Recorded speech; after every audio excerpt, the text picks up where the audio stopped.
project titled A Process for the Production of Water-Based Nanofluid Using Single-Walled Carbon Nanotubes. Professor T. Mohandas is a lifetime member of the Chemical Research Society of India. With utmost pleasure, we invite him to introduce the resource persons.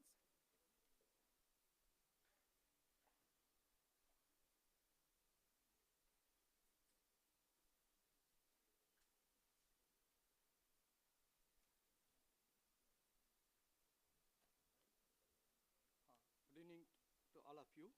I'm very happy to introduce Professor Rajashree, Vice Chancellor, APJ Abdul Kalam Technical University, Trivandrum, Kerala. Professor Rajashree is currently the Vice Chancellor of APJ Abdul Kalam Technical University.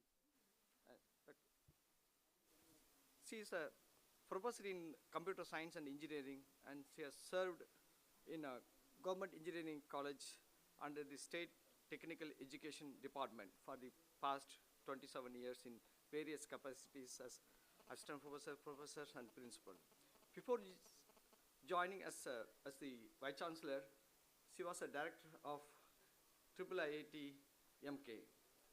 She has been serving the academic community for past 26 years in teaching, research, and taking outstanding leadership roles in academic activities such as introduction of new courses at the PG level, curriculum design, and conducting various university exams.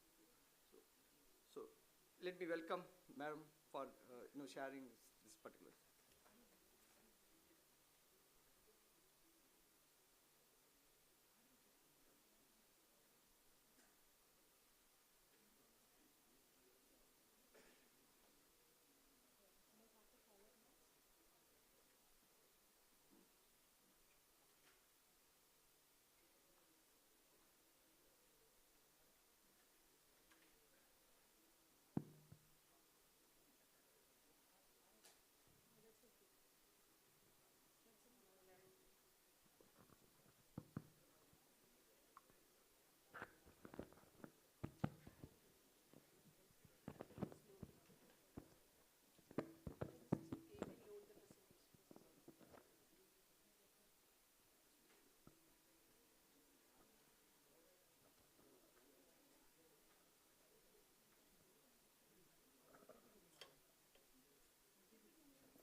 Can you call the next person? I will bring.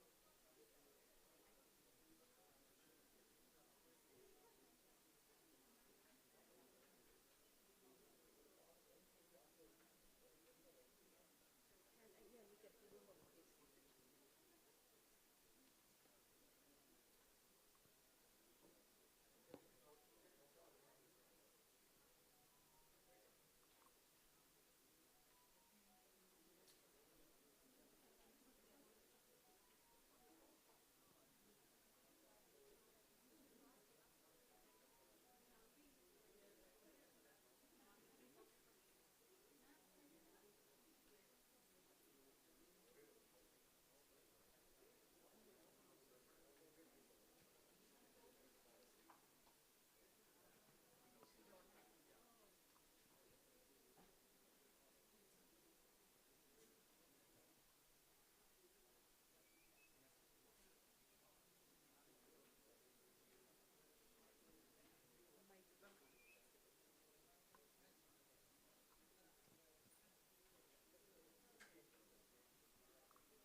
Good afternoon.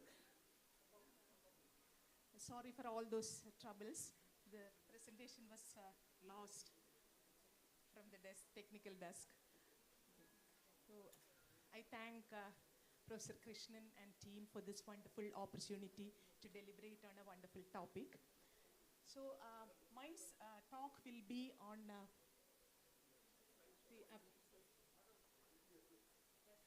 I'm talking on, see, it is from affiliation to autonomy, colleges to universities. The theme of this session is restructuring higher education system to be compatible with NEP 2020. That is the general theme.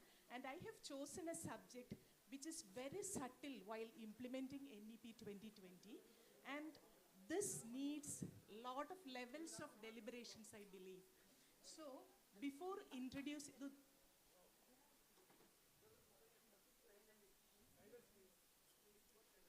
who will be changing the slides for me?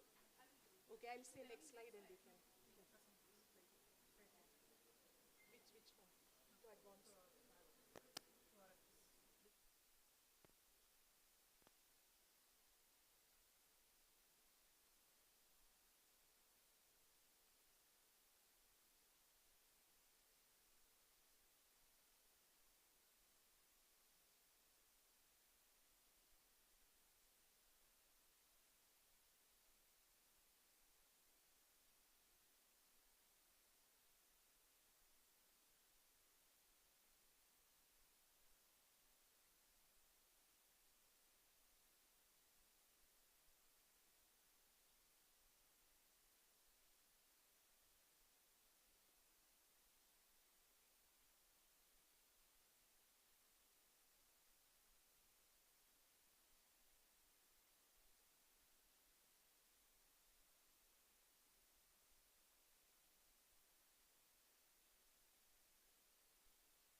To the affiliated system. So I have read NEP document length and breadth several times. I have attended all the deliberations because it was COVID-19. It was very easy to listen to all the workshops, webinars, everything related to NEPs, but in NEP recommendations, and it is awesome. As a document, we understand that this is the need of the hour, and then overlap or embedding the concepts in the document to the actual systems in our universities. How do we address it as an academic administrator? So those will be the reflections in this presentation that I'll be giving. Now, about the faculty strength, I have 17,000 faculty members on rolls across this 45 affiliated colleges, 576 research guides. Then comes the question of quality. We talk about affiliation to autonomy, and out of the 145 colleges, 45 colleges are NBA accredited colleges, and 3 colleges are autonomous colleges. And we already have outcome-based learning. We focus excessively on this, and even the curriculum speculates how the outcomes can be achieved, and we give all kinds of mapping because we have a spectrum of colleges which are not very conversant with what outcome and what learning, teaching, learning, and everything is. And this is a mix of colleges where there are government colleges, aided colleges, and 109 colleges among these are in the self-financing, private self-financing sector. Now the question is, we said when restructuring of higher education institutions, the document talks about moving to large multidisciplinary universities and HEI clusters. It is the highest recommendation of the policy regarding the structure of higher education, and we aspire for creating well-rounded and innovative individuals to transform the country educationally and economically. So I was reflecting each one of these sentences in the policy, and I look at the present state of my university with this much affiliated colleges, and then from what we have, how do we move forward to the vision ahead 10 years, 15 years to eliminate affiliation fully and make these these universities, as per the recommendation, there are 3 classes, type 1, type 2, and type 3, where we should at least aspire a large number of these colleges to be under the 3rd category, type 3, which is degree granting autonomous colleges. And we need to start from a state where they are, and we need to uplift them to type 3 status, which is, the document again says that it is a continuum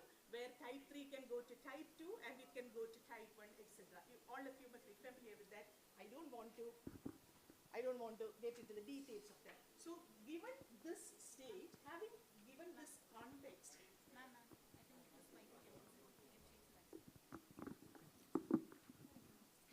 thanks.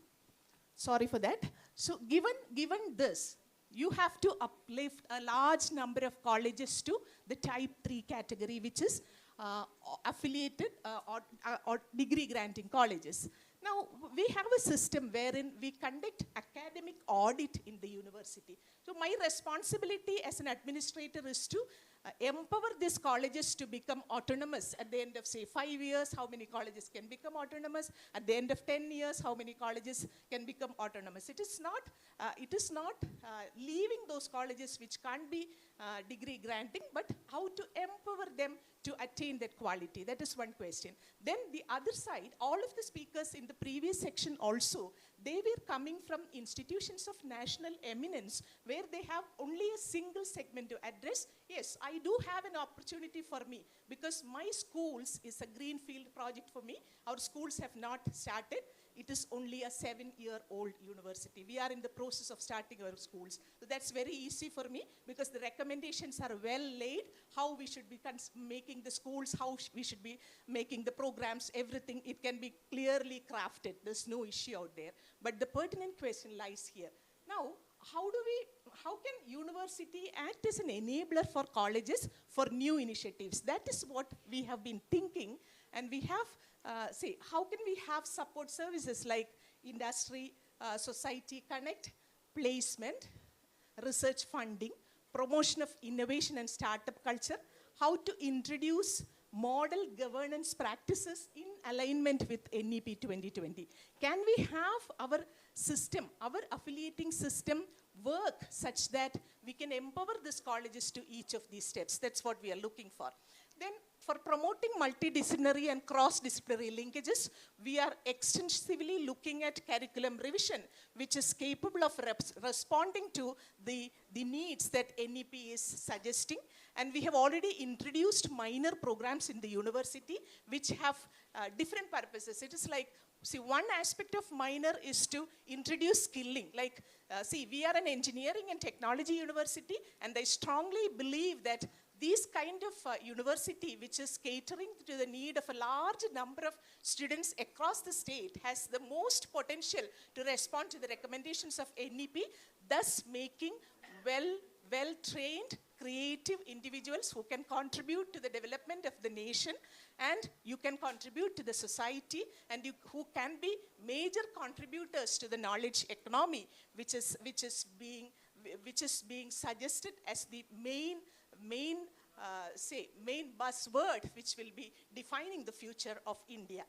Now, minor programs have 2 purposes. One is to promote interdisciplinary research and academics, because these programs will be introducing another stack of competency to students. Like a mechanical engineering student can take a minor in computer science, and a civil engineering student can take a minor in data science. So this kind of flexibility is there in the framework, and it allows customization of engineering degree by choosing a basket of additional courses. So this basket will be so structured that it will give a specific competency.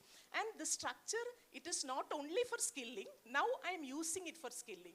This can as well be used to pursue the passion of students. That means if an engineering student wants to learn music or arts or political science or international relations or Bharatanatyam, I have the framework that is built in there. That means there can be a minor introduced in the system which can cater to that kind of development. So this facilitates the flexibility in the curriculum structure itself that can cater to the needs of NEP. So my point is, how can we have a framework, an institutional framework, which can easily respond to the recommendation of NEP, and it is, now I'm able to do it in the affiliated system, and also in a singular system, which is a unitary university. So I have both these privileges for me from the current curriculum framework.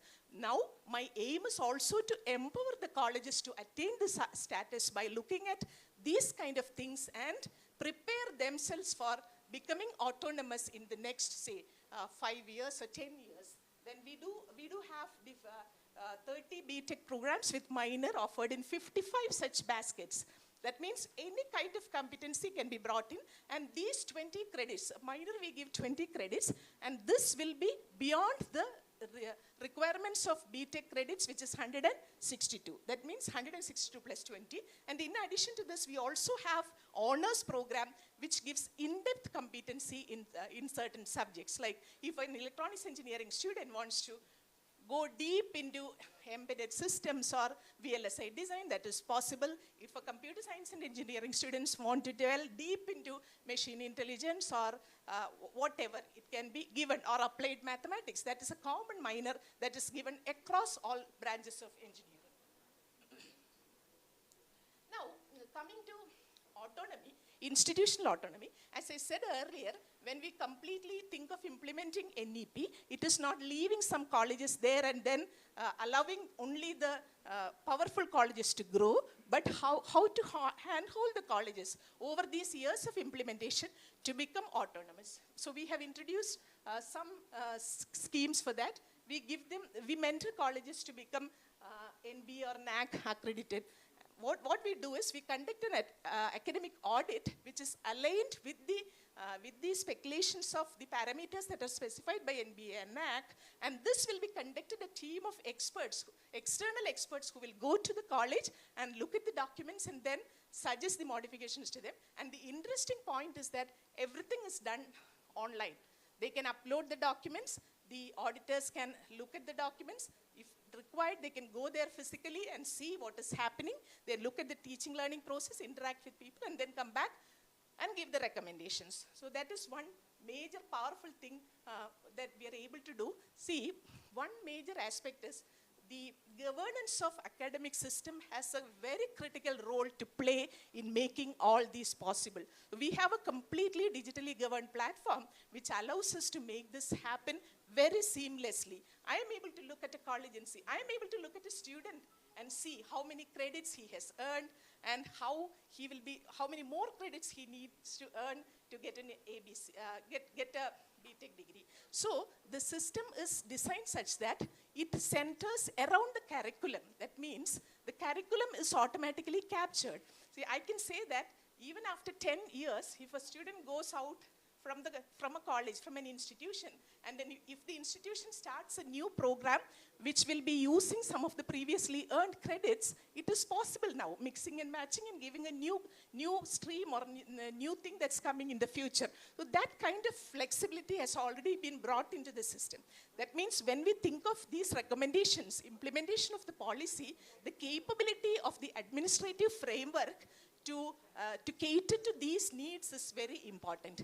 So with respect to that, ABC, that is Academic Bank of Credits, is already implemented because the student has everything in his account of credits. It is like, if you see, now itself we are using the credits for MOOC, etc., MOOCs and some courses which the students do in national institutes for their honors degree. That means this can be transferred. Credits can automatically be transferred. If a student completes one semester in another university and comes to this university, it is possible. We can look at the credits and then bridge the gap and put the respective boards of studies will be putting that, and then that is already done. So that is about the credits and the flexibility in the curriculum to accommodate all the recommendations. Now coming to the skills, the previous speaker talked about the skills, how the university, how the institution imparts skills to students. But in a large system like this, when we look at skills, it's not a single institution, but we have to have the skills introduced by clearly specifying how the skills are assessed. The industry will not be looking for an end semester examination where the student is tested for 3 hours to see the competency that the student has attained, but it is only through actually doing a project or doing some kind of case study. It depends on the subject. If we take different engineering branches, the demands will be different as far as the skilling aspect is concerned. And skilling is not something which can be given as add-on. Like I said earlier, we have around 30 plus different branches of engineering. And in all these, the skilling requirements will be different. The civil engineering students will have one kind of requirement if they use machine intelligence or machine learning, and the mechanical engineering students have some other. So the intelligent way of mapping the domain with skills is the critical component, and that is something which needs critical examination, and we need to have mechanisms in the assessment framework which will enable us to do this. We haven't completely worked on that. Then the outcome-based education from the inception itself is done. Then university has prepared a manual. Within the curriculum itself, we have given some recommendations as to how the question should be, mapping to the knowledge levels, the Bloom's taxonomy, everything is there. But it is only a baseline that we can do, and most of the things are institutional specific. So once autonomy comes in, those kind of internal evaluations will be much more powerful, and as the next step, we are moving towards the complete change of examinations from 2023 onwards at the undergraduate level, where the students will be examined on object-based education, on objective multiple choice questions, and internal evaluation will be focusing more on these kind of competency, more on testing the competency-based learning that is envisaged. So this is being worked out. Then I have already told this about transfer of credits, etc. Now, this is also done. Now, at every level, at academics, in the research and innovation, we need to bring in changes. So how can we encapsulate these changes in the form of institutional frameworks? That is what one needs to think about. When I say the engineering sector, when we take engineering sector as the pillar of knowledge economy, and we say project-based interdisciplinary teams, then real-life problems, it's very easy to tell all these. And the best college in the lot will be able to do that. But see, my problem, as I started off, it is a large number of affiliated colleges which need some kind of guidance in this, and that is what we are looking at now, where we are considering a development of a translational research center, which will be focusing on, say, it will be an ecosystem which will enable us to bring in all these aspects. When I say this, we have a foundational model working in the university, which we now call as an industry attachment cell, which will be working with several industry, then government organizations, businesses, etc., and they will be bringing problems, and this will be given to colleges who are interested by inviting expression of interest, and then we will be acting as a facilitator to take up these problems by the institutions, and the institutions will be working on these problems, funded projects, etc. This is also used for skilling, then for several kinds of community engagement, and now the colleges are able to use this framework to set up such models. Basically, it will be working like a hub and spoke model, where the university will be coordinating these activities by having small units in the affiliated colleges working with the center, and then this center, it has not been fully established, but we have, we take this as an aspirational project to work with the colleges, where we provide the kind of services that are required for the colleges to translate the knowledge created in the colleges to products and services. What are the missing points, and how can the university intervene and make up or fill those gaps? And this is one major aspect. And also the state of Kerala has an excellent startup ecosystem, and it has invested a lot in establishing the facilities also. Now it is for us to see how students are able to graduate to that level and come up with good enterprises, good startups which are successful, and then use these facilities in a meaningful manner. That's what we are being looked at. And why all these frameworks are being worked out? It is because the system needs a lot of hand-holding in all these. The capabilities of the colleges are not the same if we take 145 colleges. So as a university, we also want to work, not only conducting examinations and giving grade cards, which is very easy for us now, in fact, because the system is fully automated.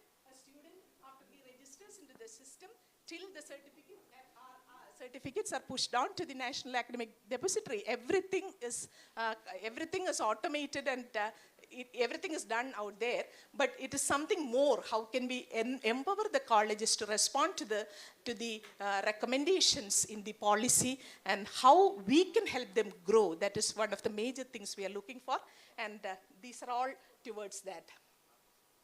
Then there is also, this model has not been implemented, but this is also something we are working on. Apart from giving mark sheets and grades to students, how can we develop a portfolio for a student, where if an industry is bringing some kind of, courses or projects, and the industry is able to assign badges to the students, we are thinking of a digital platform which will mimic a LinkedIn kind of platform, where apart from the grades and marks, how the competency can be graded using some points, and then what else can be given to the students on various skills. It's not only on technology-specific skills, it is on, community skills and various skills. And this is a model that's being worked out in detail. It needs some more details, and it also will have to be in a platform, which is a collaboration platform, where projects and mentors come in, and then they will be giving projects, and some affinity groups in some knowledge areas or technologies will be set up, and students will be connected to the mentors and everything. That is something that's coming up. So the focus here is to move from academic mark-based system to an engineering competency-based system. So when we say learning has to be competency-based, how do we scientifically assess the competency and give those sort of numbers to the students which will be truly reflecting the competency? That's what we are searching for. And the expected outcome will be industry-ready, high-quality, confident engineering graduates with multi-domain collaboration, team management, leadership, and entrepreneurial skills. We can have mechanisms to measure each one of these by assigning points and putting them in activities and connecting them to industries which are looking for these kind of competencies, and able to measure by putting in some live activities like projects, etc. So we are already initiated our association with major companies on this. Then there is, as some of the previous speakers spoke about lifelong learning. As administrators, we are learning, and the children will also have to be lifelong learners, and that is the habit that needs to be cultivated. We will be happy if Madam wrap up for want of time, please. So that is it. It's done. Again, the other areas of intervention, it is empowerment of faculty and governance support that we can give to the students. Where what we are doing is we include some of the parameters in the affiliation criteria itself. So we are all towards the realization of the big dream where this will happen. And there ends my presentation. Thank you very much.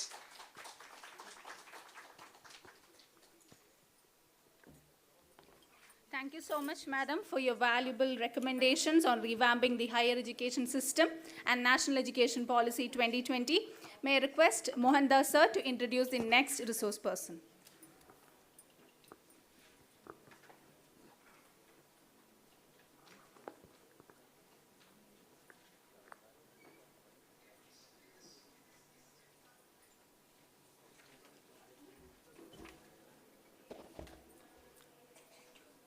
Welcome to the next the speaker, Dr.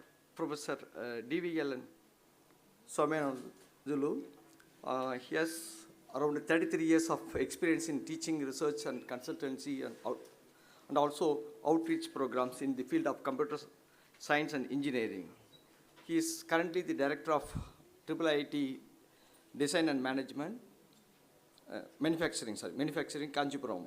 Prior to this particular position, he served as a chair for the sponsored scheme Electronics and ICT Academy established at the NEP Warangal during 2015 to 2019. He also served as a professor of computer science and engineering at NEP Warangal during 2006 to 2015. From 2016 onwards, he was awarded Best Engineering Research Award from NIT WAA.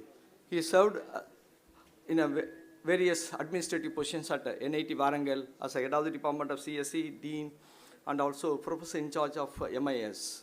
With his outstanding leadership skill, he has handled numerous positions as a member of various accreditation committee. Now let me welcome Professor for share his views. In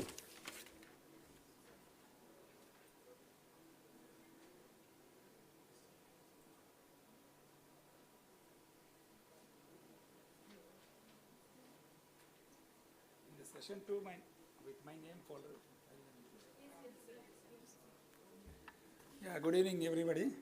First of all, I thank all the organizing committee members and the Vice Chancellor of this university for inviting me to this session. The topic given to me is restructuring higher education system to be compatible with NEP 2020. In fact, my earlier speaker already mentioned why restructuring is required and how carefully we should do the restructuring with compatibility in mind. These two are very, very important. In fact, the policy has given very nice ideas how to convert or transform the existing higher educational institutions into different clusters and either in the form of grouping of the institutions based on their expertise and verticals, whatever you feel like, and different colleges also can be grouped into these clusters. So keeping this in view, different kinds of nomenclatures are given in the policy, graded autonomy, degree granting colleges, teaching intensive institutions, teaching and research intensive institutions, and research intensive institutions, etc. So all these things are there in the policy. I don't want to read all those things. Even though I prepared the slides, I'll skip those components because Madam has already covered all the components. But why policy has highlighted these points is with one objective. By 2050, we need to enhance the gross enrollment ratio. From the existing gross enrollment ratio to 50% they want to enhance. So every stakeholder of this nation should be given an opportunity to learn any subject, anytime, anywhere. That is the objective. So keeping this objective in mind, the policy has highlighted different kinds of subcomponents in this section. One is ODL, open distance based learning, blended learning, then online certification, multiple entry, multiple exit, and then introduction of AVCF credits. All these things are part of this policy document. And being the administrators, what I feel is, first of all, we should think about how to implement this policy at the institutional level. Administrative autonomy is important, and the policy framework needs to be prepared first. Then we should route to the department level, and then the respective board of studies should come up with the framework and ideas, and then we have to streamline and then group it as per our high-level structure. In fact, most of the central funded institutes follows the same criteria and same conditions to build the systems. And now can you go to the PowerPoint slides? So you can skip all the first 5 slides. Maybe go to works at IIIT. So I will share some of my experiences. Being a director of the new institute at IIIT Kurnool, I got an opportunity to implement certain things at my level with the approval of the board, because it's a new institute and all faculty also recruited in that direction. Keeping that in view, some of the things we started. So what we started, I would like to share. And also at Kanchipuram, in fact, Kanchipuram is a 12-year-old institute. They have already started doing certain activities in this direction. They also established a Made IT innovation and startup culture, and we received, I think, 12th award by Ministry of Education, 12th rank, and then we are aiming for top 5 in the next year. So this is what about Kanchipuram is doing, and both the IIIT DMs are, can you go to the next slide? Yeah, I'll use it. Yeah, all these things I'm skipping because already I mentioned these things. So these are some of the activities we have taken up. So we are offering engineering product design based courses in every semester in the first 3 years of undergraduate program. So certain credits are given for product design and design oriented learning by doing culture. And in fact, in the morning session, some of the speakers mentioned most of the courses should be learning by doing oriented with 60% and remaining are concept based. And then we also introduced the interdisciplinary project from 3rd year onwards. 3rd and 4th year, if students are capable, they can as well combine the project and then do for 2 years with the different assessments and evaluations. Then we also established an in-house incubator center to deliberate on ideas and transform into prototype, mentoring into entrepreneurs, etc. And of course, choice-based grade system is already in place. And flexibility is given for students to choose 9 electives as per their interest. So now, under NEP, what I feel is, these 9 electives means around 27 credits we are giving flexibility for the student to choose. But one thing is, we have not initiated the credit transfer yet. But it is mandatory that every student has to go and do at least 9 electives in an online mode, choosing NPTEL or SWAYAM related courses. Now, we are discussing how to give weightage for credit transfer, these electives, and how to enhance this basket of electives so that more interdisciplinary culture come into the hands of the students so that students can choose whatever they feel like. Then we also introduced minor programs and specialized programs for undergraduate programs, undergraduate students, and also BTech dual degree with honors also there in the IIIT system. Next.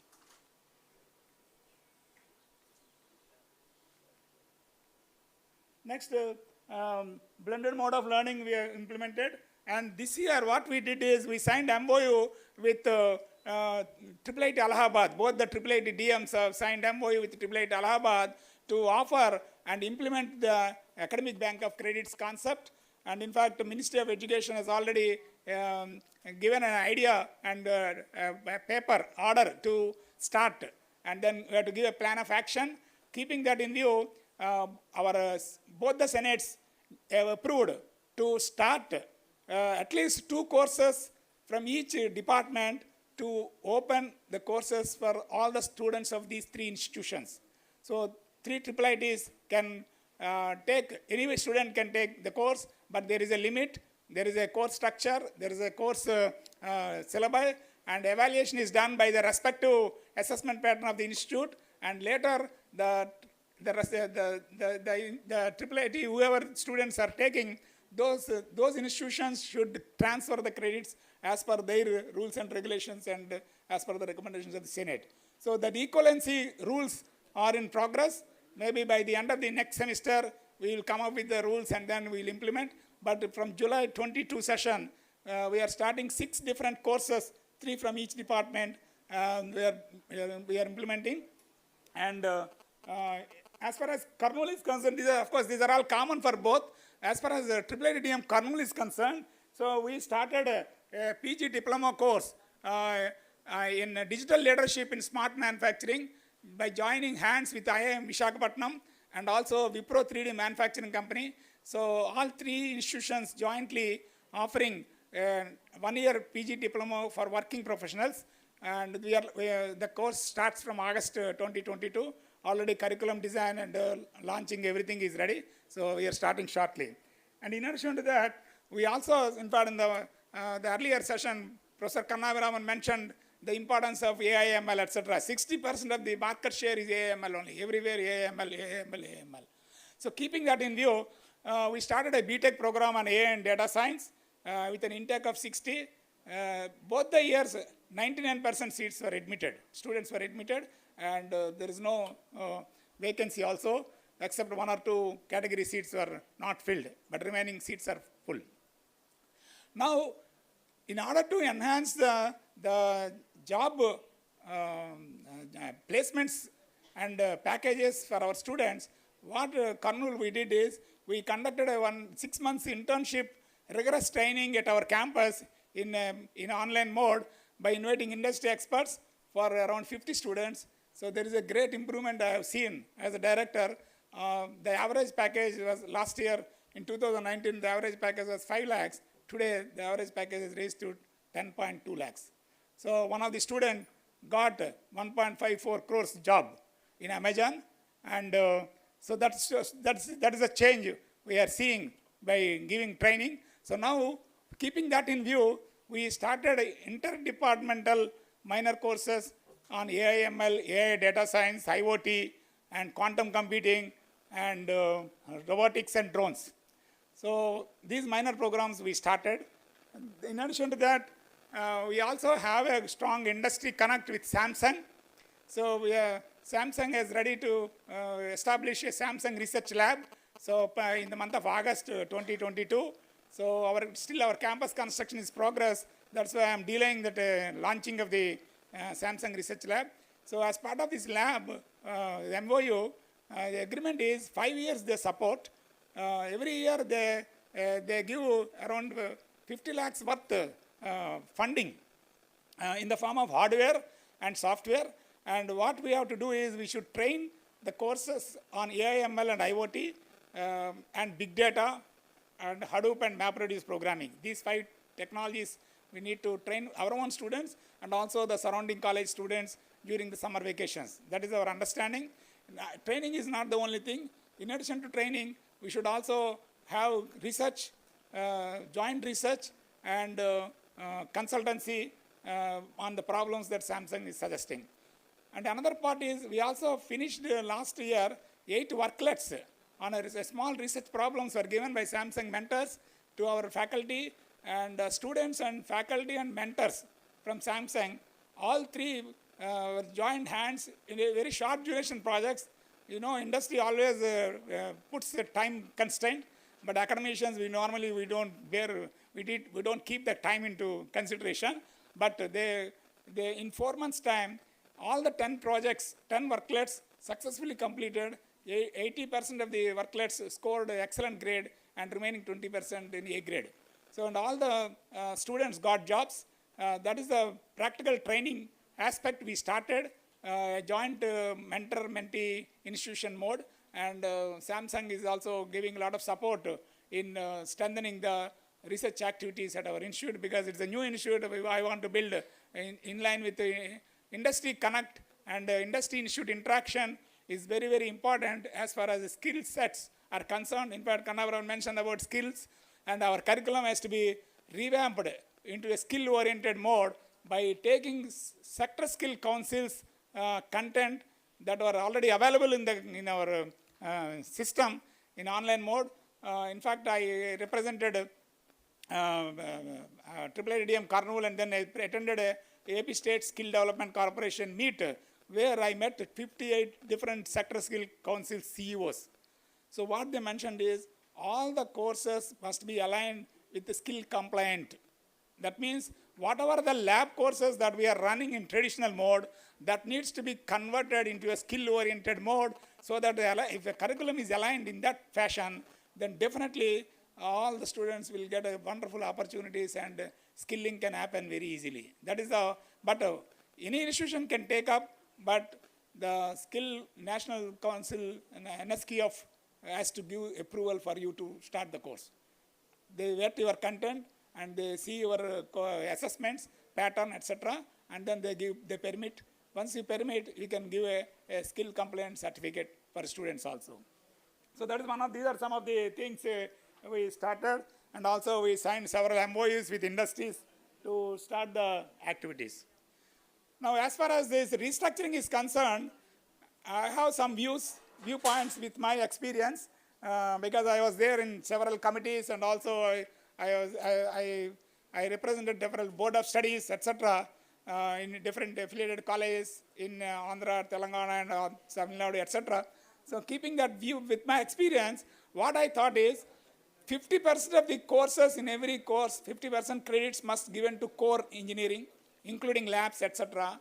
And remaining 50% credits needs to be given opportunity for the student to choose either electives or minors or online or blended mode, whatever they want to do, they can learn. So that we can reduce our classroom teaching and we can give more support for the students. As a facilitator, teacher should train the students in the form of project guidance and papers reading. Sometimes some students may be interested in theoretical research also. So we should mix everything in a proper way. So either 50-50 or 60-40, again depending on the deliberations, we can come up with some plan so that our curriculum can be revamped very easily. That is where the restructuring of the institutions can happen once the curriculum is designed properly. That's number one. And another point is, as I mentioned, academic bank of credits is also a very important thing, and we need to build a proper mechanism to consider the credit transfer system. So these two, once you implement, I think most of the higher learning institutions can easily open up and then give training to different people, different colleges. And in addition to that, faculty training is also very, very important. So in this new framework, how to change the mindset of the faculty is also very important. So we have to give a lot of training. Recently, IIT Council also has suggested to follow certain guidelines by the institutions. Every faculty should spend at least 2 months in the industry, and then you should get certified by the industry. That is also they are going to impose, and most likely they are all helps to improve the system and to get a good graded autonomy for all the institutions. So these are some of my viewpoints. I once again thank all the organizers for giving me an opportunity to speak on this topic. Thank you.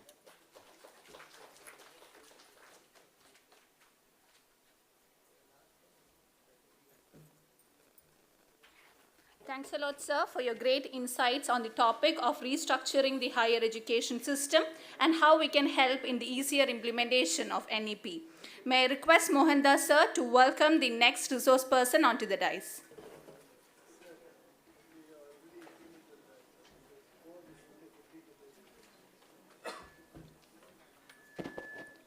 I'm very happy to introduce Dr.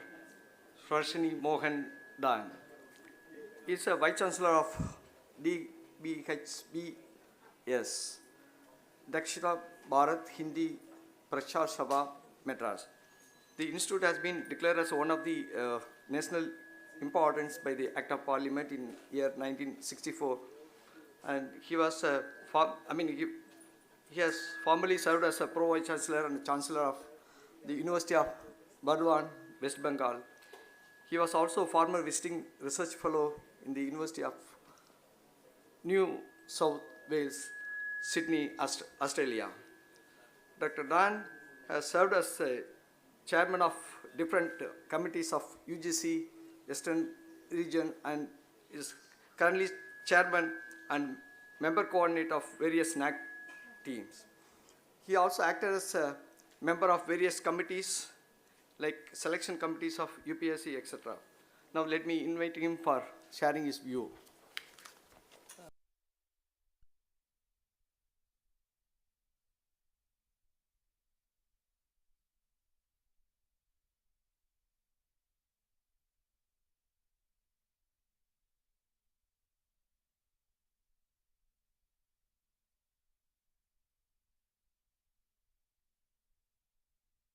Reminding me, actually myself is willing to remind that I will have to confine my time within the time frame. So, actually, the purpose of today's Vice Chancellor's conference is to chalk out action plan for faster and smoother implementation of NEP 2020. But don't excuse me, so far the discussions we have heard, hardly we have got any action plan, very few, bearing few. So let me confine straightway to the some, actually while we are going to restructuring, why, whether restructuring is necessary, if necessary, where. Then that's why I shall only mention some points. First, what is the vision of this? Our Honorable Chancellor Sir was telling, vision of this new education policy is to transform India, that is Bharat, sustainably into an equitable knowledge society and global knowledge superpower. As you all know that 21st century has been proclaimed as the knowledge century era, and our past president, Dr. APJ Abdul Kalam, long before desired that India will be a developed country by 2030 based on the knowledge superpower. And his appropriate disciple, Dr. K. Kosturi Rangan, took up the challenges. And we know from one management guru, the unit of currency of a country does not depend on rupee, dollar, pound, etc. It is the human resources. We have enough human resources. What is needed is to transform those human resources into wealth. And that's why there are certain recommendations. One important recommendation is to increase the gross enrollment ratio, which was 26.3% in 2018 to 50% by 2035. For we can increase the gross enrollment ratio by increasing the existing infrastructure of the existing higher educational institutions and appointing additional faculty. Number two, opening more higher educational institutions, and that has one of the recommendations. Number three, by opening more private higher educational institutions. Number four, ODL and online mode. To increase the existing infrastructure and to open more institutions under public funded institutions, no problem. Only problem is that finance. If we can provide adequate finance, then we can open. Only it is gradually becoming difficult to have sufficient land for those institutions. Otherwise, there will not be a problem. We can do that. But for private, if we allow the private initiators to open their institutions, it's good. It is one of the recommendations rather, and it has also been mentioned in this recommendation that private funded institutions will be entitled to get government grants. So far we know, primarily from the University Grants Commissions, the public funded institutions who are under 12B of the UGC Act are getting different kinds of development grants from the governments.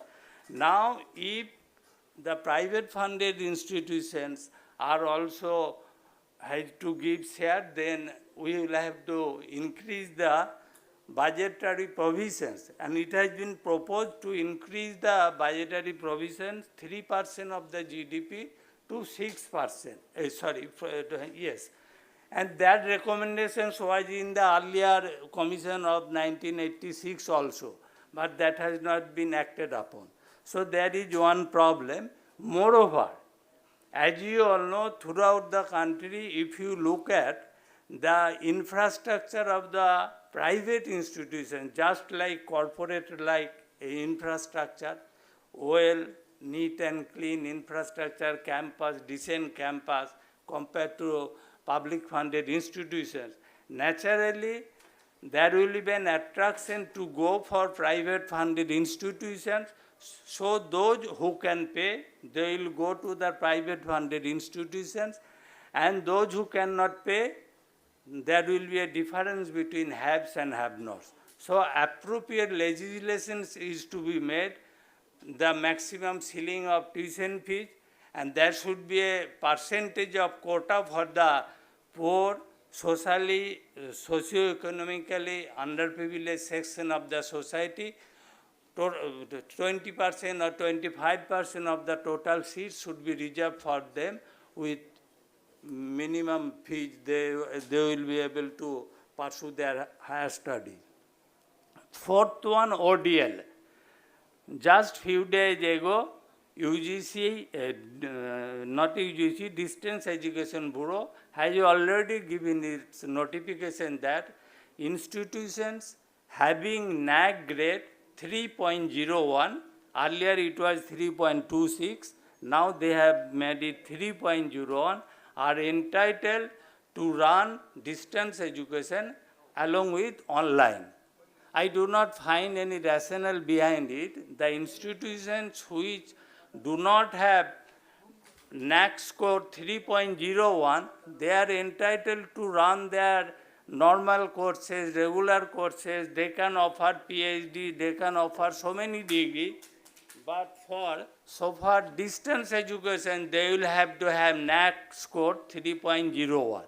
Rather, we can say that Distance Education Bureau can monitor properly whether the distance education ODL mode, they have proper infrastructure, they have faculty, they have self-learning study material, they have IT infrastructure, whether they are conducting PCP properly, whether they are giving assignments, whether they are conducting examination properly, then and only then. And nowadays, through GPS system, everything can be tracked. So, by that way, currently, out of 26.3% of the total gross enrollment ratio, 10% students are coming from ODL, through ODL mode.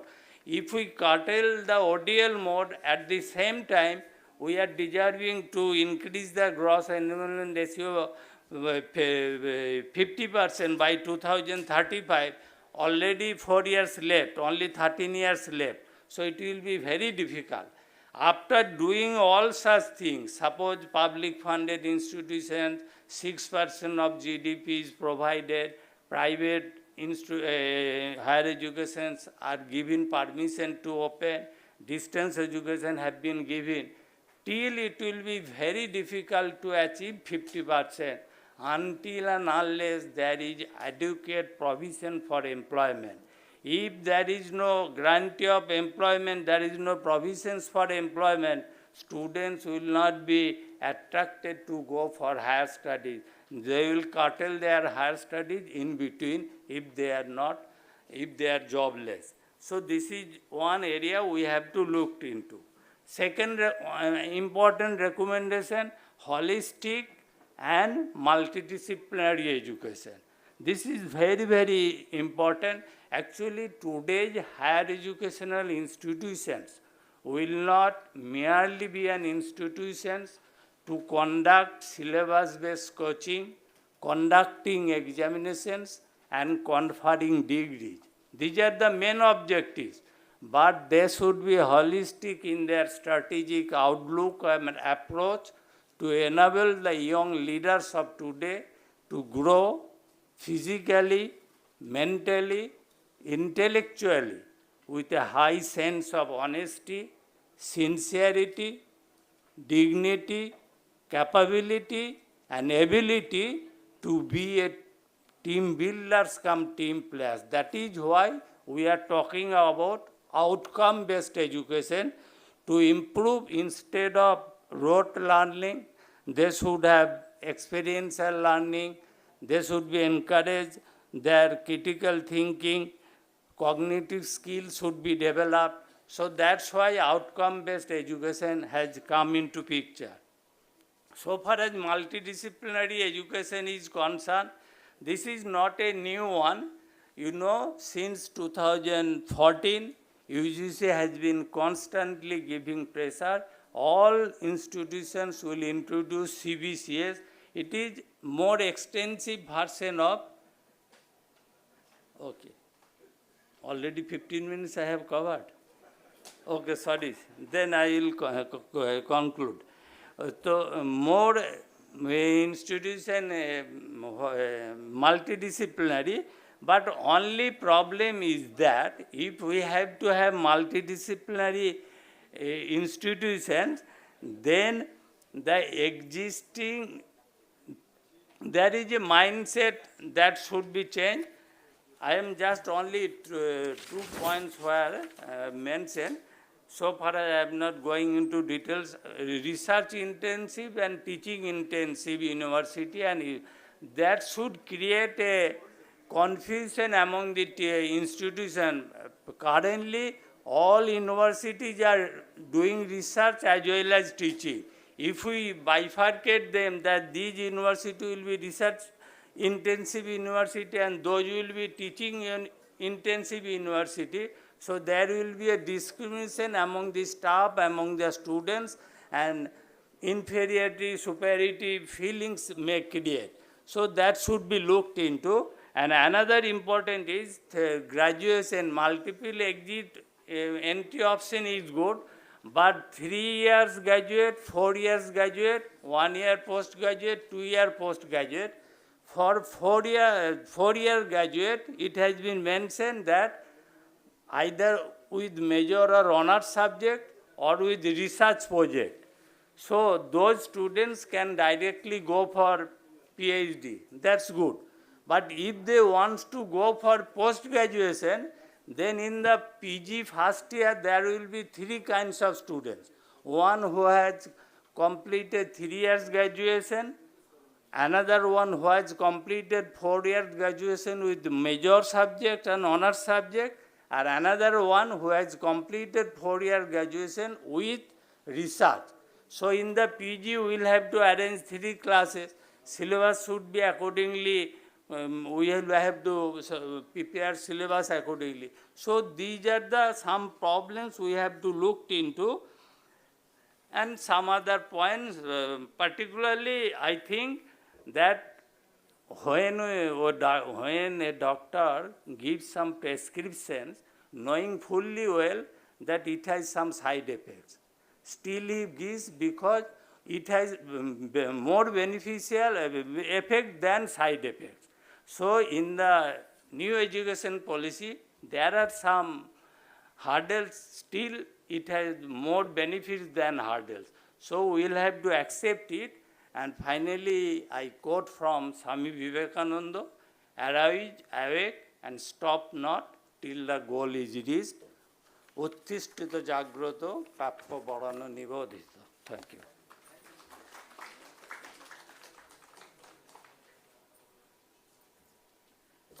Thank you so much, sir. It was indeed an eye-opener for each one of us to understand some of the recommendations shared by you. Let me now invite Sir Mohandas sir to the stage.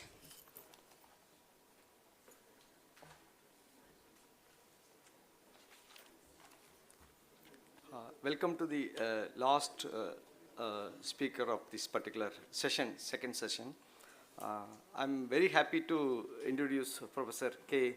Sankaranarayanan Swamis, Director, NEP, Puducherry. Actually, I have a list which goes for pages together. Okay, so instead of going through all the things, just I want to briefly tell about his, academic achievements.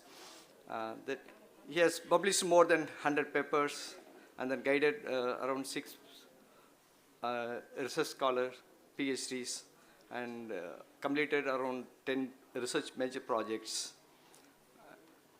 And in addition to that, he is also a very good administrator.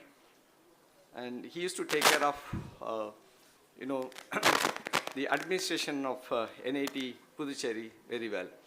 And just for the benefit of the young audience, I just would like to share with you that he is not only a good researcher, but also a very good teacher. Apart from these two, he is also a very good human being. So now I'll welcome sir to share your views about NEP. Thank you, sir.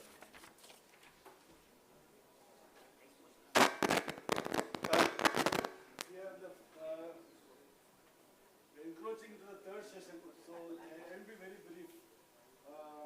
First of all, let me thank the CUTN and its Vice Chancellor giving me this opportunity opportunity to present you what we need. I think it's not working, but anyway, its volume is sufficient, right? Okay. I'm going to share our experience at NIT Puducherry in implementing the ways of means of implementing an NEP 2020. It has been a process of 6 months. We had a lot of intensive discussion within our institution. We had 1 week of workshop addressed by eminent people, including Sahasrabuddha and all. And then department-wise meetings were there, and then inter-department meetings were there. And basically, you have a mindset with that from which you will not come out. So that has to be broken, and some harsh advices has to be given to the faculty to come out of that mold. With all those things, we could implement NEP in its fullest form. Okay, what are the principles of this policy? Recognizing, identifying, and fostering the unique capabilities of each student. No hard separation between streams. That is very, very important. Anybody who joins for computer science, he should be able to take something in mechanical engineering also. Multidisciplinary and holistic education. Emphasize on conceptual understanding, creativity, and critical thinking. Ethics and human constitutional values. This is very...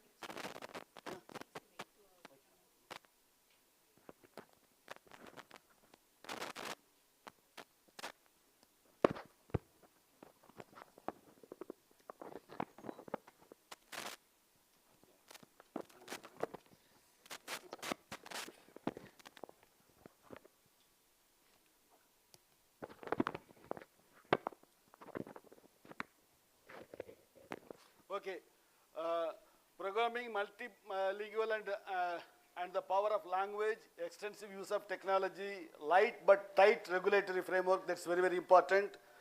And teachers and faculty as the heart of the learning process, outstanding research, continuous review. In higher education, there are 3 types of university that the all are talking about, 2040 multi. Our aim is to become this Meru. So this flexible and innovative curriculum for all HEIs shall include credit-based courses. Of course, that have almost all the CFTA is following. And the project in the areas of community engagement and services and environmental education and value-based education. This is where we have to concentrate environmental education and the service we have to think of it. Undergraduate program is a drastic change from what we have been seeing. In any engineering degree, you say it is 4 years. It can be given in 3 years. Or 4 years. 4 years, that's what we want to re-question it, MBS and BTech. Certificate after completing 1 year, this multiple exit, we have planned it. 1 year exit, we have a certificate course, and 2 years exit, we have a diploma course. 3 years exit, it will be BS, and 4 year exit, it will be BTech. And of course, whenever there is an exit, there is a finishing school which make them skilled to be employable or useful to the society. So with these things, we want to make India as a Vishwaguru. High quality pedagogy is then necessary to successfully implement. See, the workload of 2 subjects, 1 theory, and all those things will not work when you start implementing your NEP 2020. You may have to take 3 or 4 theory courses. Your faculty has to be prepared for that. That's the first thing. And this continuous assessment, and in fact, during the pandemic itself, I told my faculty, you are not conducting examinations. What you are doing is doing assessment. In fact, our faculty are good enough, and some of the subjects, what they did, how the final assessment, what they did is, for about 8 to 10 hours of individual,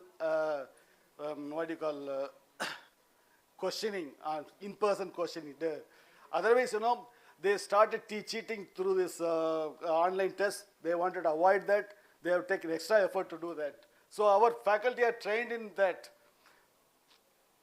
And full freedom will be given to the faculty to decide about the content of the subject, because it has to be continuously changing. You cannot wait for the Board of Studies to come and change the curriculum, because it's the content of the syllabus.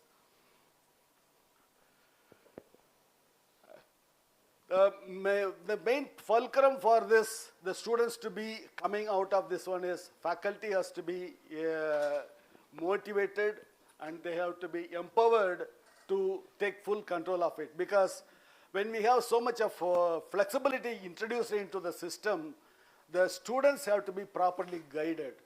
And each faculty has to take at least 10 students under his tutelage, and he has to guide them as how best to, depending on his capability, how best to take the subjects. There are 6 M's in NEP: multiple entry, multiple exit, multi-mode of giving instructions, multi-institutes. This is also one of the things that we are trying to envisage in it, because some arts and science or even medicine subjects, we can have interaction with the institutions near us. The JIPMER is coming up. With them we can do it. And multidisciplinary, that's also there. And multilingual. And language is given a lot of importance by the government now. So multilingual aspects also has to be looked into. Of course, for multilingual, we need to have strengthen the language department. Let us see whether we have access for that. There are different types of learning modes envisaged: core discipline, interdisciplinary, multidisciplinary, transdisciplinary, online, and so on. Learnings are field-based, self-study, flipped classrooms, community engagement. These are things already discussed by earlier speakers. Benchmarking the assessment and progress in learning, and scope for fast and slow learners. When you say that a person has to take a degree, can take a degree in 3 years, and the same number of credits if he takes 4 years or 5 years, for that also we have to encourage, and because of that we should not cut down on his credits or the class what we give to them. That's what our idea is. So this is what the entire scheme what you have looked at. Each semester will be having only 20 credits. That's how we have 160 credits. And you see that 4 extra credits, what is coming over there is, for the diploma, when he goes out, we will be having a finishing school. It may be an intensive training program, whatever it is. During the vacation, we will be giving it. With that, he will be going out. So with the diploma, when he goes out, he will be having 84 credits. And similarly, if the person wants to get a honors, he will be doing another 12 credits extra. And the 8th year, when he goes out, he will going to be bit of honors. And this one we have just put it. I don't know how far it's going to be possible, because the rules and regulations has to come, because right now PG admission is done separately. What we envisage is a student entering into our institution, he can go with a PhD degree. Up to that, up to 8 years we have planned it. If it is implemented, it will be real and well and good. This is what the entry and exit programs, what we have in our envisaged in our curriculum. This we are implementing from 20 to 23 onwards. The coming academic year, we are implementing this program. So if you see the content of the programs, finishing schools will be there. Also, there multiple entry. When the entry is there also you need to have a bridge course, because those who are going out, coming from other institutions, we should bring them in line with the existing students. For that we have to have the bridge courses. And finishing schools basically to make the student who is going out is useful to the society, whether getting a job or starting his own industry, whatever it is. For that it has to be available. See, these are all the things, we have, he can do a traditional 1 core, and all the remaining electives he can do it, or 1 major and 2 minor he can do it. And two majors, and that's wrong in this one. Two majors only you can do it because the credits may not permit that. These are the number of credits when he goes out with different places. Diploma is 84 credits, BS in major in whatever it is 125 credits, BS in major in one subject and minor in one subject, or two majors, like that goes. SMASH is science, mathematics, arts, social science and humanities. That is, we have given 32 credits for that. That is there's an electives, different courses will be there, but necessarily a student has to undergo those 32 credits. For a major, there will be about 52 credits. For minors, there will be 20 to 26 credits, depending on the minors.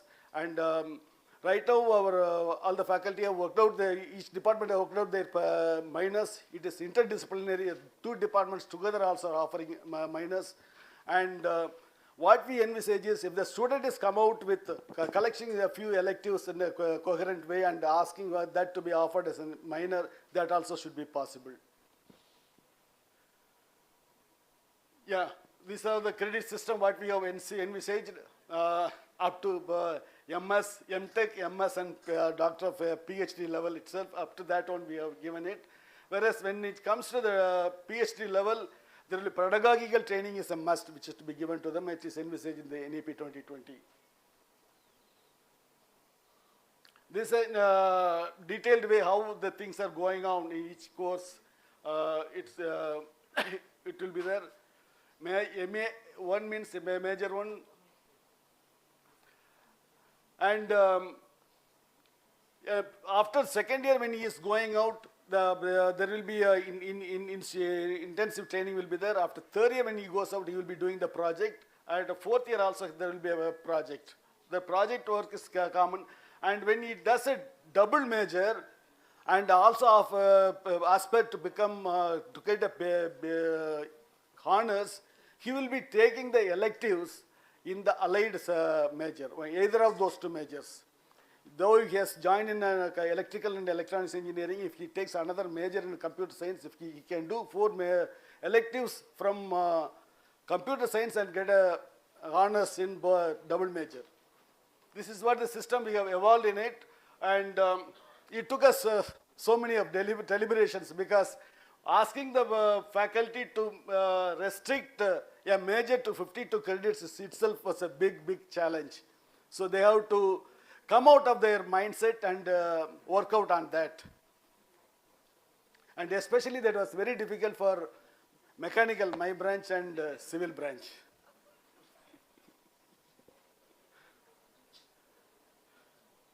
Outcome from the implementation of NEP 2020 school education can be visualized only after 12 years.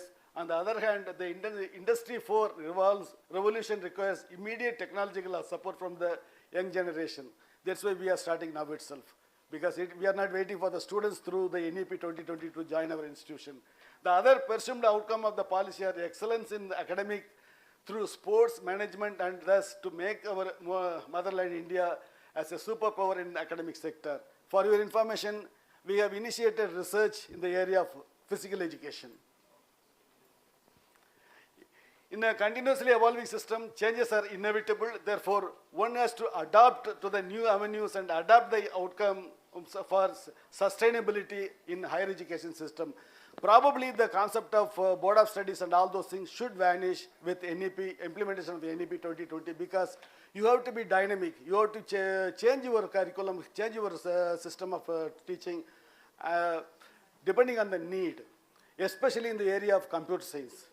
And I started with Fortran, and before I come out, it has become Pascal, and then they say C, then they said C++. Now everybody is talking about Python, and I asked my computer science professor, like Aguila, how long you are going to have the Python?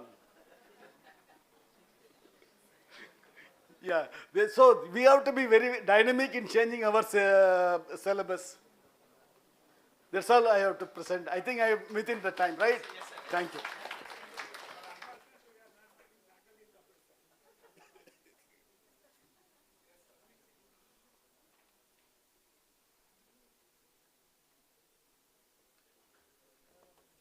Thank you so much, sir, for your valuable suggestions and recommendations.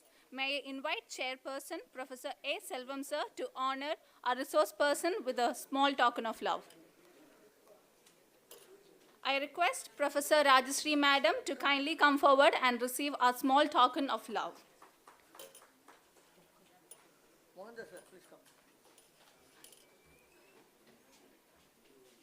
Let me welcome Professor D.V. Ellen Somayajulu, sir, to receive our token of gratitude.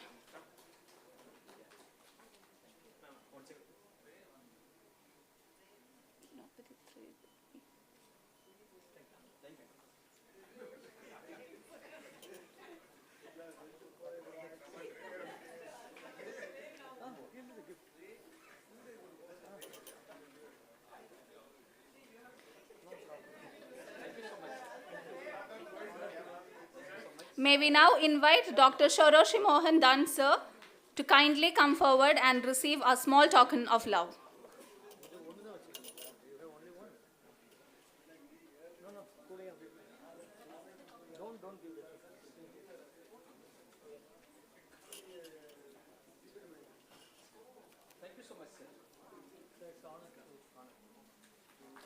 Let me invite Professor Shankara Narayan Swami, sir, to receive a small token of gratitude.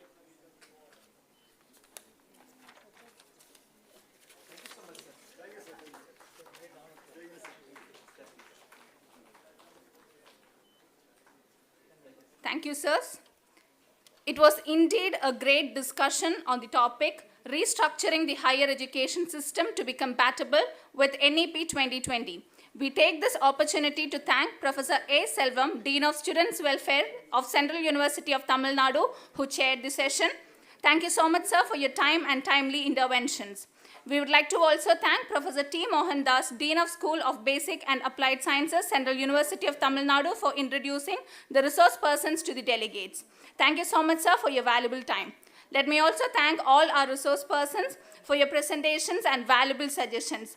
Thank you all. Thank you so much.